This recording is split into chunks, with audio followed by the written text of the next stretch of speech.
Hello friends, வணக்கங்க. நான் ரதியா சமையலேருந்து சாந்தி பேசுகிறேன். எப்படி இருக்கீங்க? இன்றைக்கி நான் வந்து தொன்னை பிரியாணி தான் செய்ய போகிறேன்.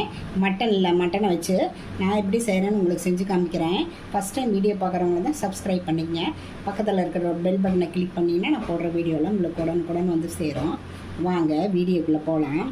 இதுக்கு வந்து ஒரு 2 கிராம்பு, 2 பட்டை, ஒரு சின்ன பிரிஞ்சி இலை, ஒரு அரை ஸ்பூன் ஜீரகம், ஒரு கிராம்பு, இதெல்லாம் ஒரு மிக்ஸி ஜாரில் வந்து நம்ம ஆட் பண்ணிக்கலாங்க. அப்புறம் பூண்டு கொஞ்சம், இஞ்சி அது ஒரு இன்ச் அளவு, அதையெல்லாம் இதில் கட் பண்ணி அதையும் போட்டிருக்கேன், அதையும் இதில் சேர்த்திக்கலாம். அப்புறம் சின்ன வெங்காயங்க, அது ஒரு 10-15 வெங்காயம் வச்சுருக்கேன், அதை இதில் சேர்த்திடலாம். அப்புறம் காரத்துக்கு வந்து நம்ம இதை பச்சை மிளகாய் தான் போட்டு செய்ய போகிறோம். அதனால் பெரிய மிளகாயை ஒரு 3 மிளகாய் சேர்த்திருக்கேன். அப்புறம் புதினா வந்து நல்லா ஒரு கைப்பிடிங்க, அதை இதில் ஆட் பண்ணிக்கலாம். அது மாதிரி மல்லி இலை, அதே ஒரு கைப்பிடி வந்து இதோடு சேர்த்து நல்லா நம்ம மிக்ஸி ஜாரில் போட்டு நல்லா நான் அரைச்சிக்கிட்டேன். பாருங்க, நல்லா அரைச்சிட்டு வந்துட்டேன். ஒரு குக்கரில் வந்து நான் வந்து ஒரு 3 டீஸ்பூன் வந்து ஆயில் விட்டுருக்கேன். அப்புறம் நெய் வந்து ஒரு 2 ஸ்பூன் ஊற்றிக்கலாங்க. கொஞ்சம் காயிட்டும்.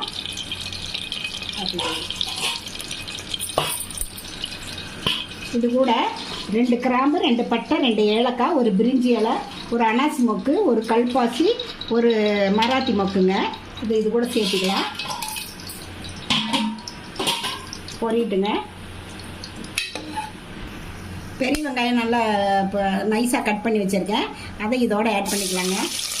நல்லா செவக்க வதங்கணும் பிரியாணிக்கெலாம் வெங்காயம், அது நல்லா வதங்குதுங்க. பாருங்க, வெங்காயம் நல்லா இப்படி செவக்க வதங்கணும். இது வந்து இஞ்சி பூண்டு பேஸ்ட் வந்து 1 ஸ்பூன் மட்டும் போட்டுக்கலாம். ஏன்னா ஏற்கனவே அதில் அரைக்கிறதுல வந்து நம்ம கொஞ்சம் இஞ்சியும் பூண்டும் சேர்த்து அரைச்சிருப்போம், அதனால் கொஞ்சமாக போட்டால் போதும். இஞ்சி பூண்டு பச்சை வாசனை போட்டுங்க. தக்காளி ஒன்று பொடிசாக கட் பண்ணி வச்சுருக்கேன், அதையும் இதில் சேர்த்துக்கலாம். இது நல்லா வதங்கட்டும். தக்காளி நல்லா வதங்கிடுச்சு. இது கூட மஞ்சத்தூள் வந்து ஒரு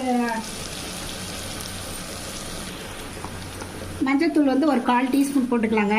இதில் வந்து பச்சை மிளகாய் போட்டிருக்கோம், அதனால் வரமிளகாத்தூள் வந்து கொஞ்சம் ஒரு அரை டீஸ்பூன் மட்டும் போடுறேன்.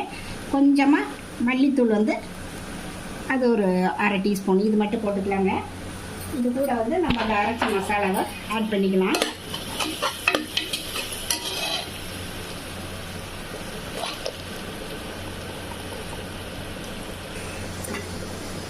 உப்பு இது கூட கொஞ்சம் சேர்த்துக்கலாம். நல்லா ஒரு 2 நிமிஷத்தோட நல்லா கலந்து கொடுக்கலாங்க.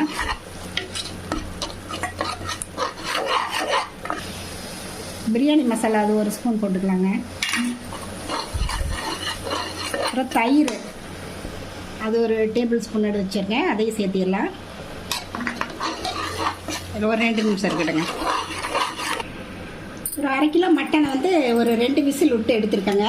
அதை நம்ம அந்த தண்ணியை வடிச்சுட்டு அதை இதில் சேர்த்தலாம். இதில் ஒரு 5 நிமிஷம் அப்படியே வேகட்டுங்க. நல்லா பாருங்க எப்படி எண்ணெய் பிரிஞ்சிருக்குன்ட்டு. நான் வந்து இந்த மட்டன் வேக வச்ச தண்ணி இதில் ஆட் பண்ணிக்கலாம். நான் வந்து 4 டம்ளர் அரிசி இது மாதிரி எடுத்திருக்கேன். அதாவது சின்ன டம்ளரில் 4 டம்ளரு, 4க்கு 8 டம்ளர். நான் 2 வைப்பேன், 1க்கு 2ன்னு வைப்பேன். அதனால் மொத்தம் வந்து இந்த தண்ணியோடு சேர்த்து 8 டம்ளர் தண்ணிங்க. இது நல்லா கொதிக்கிட்டுங்க. கொதிச்சதுக்கப்புறம் நம்ம அரிசி போட்டு மாற்றிக்கலாம்.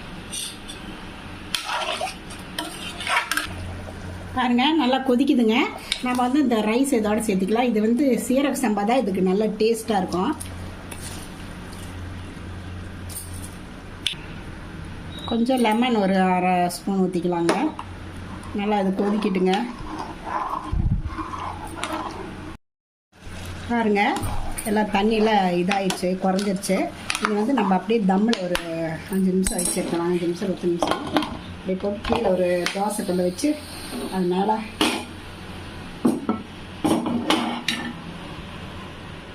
ஒரு 5 நிமிஷம் 10 நிமிஷம் இருக்கட்டும்.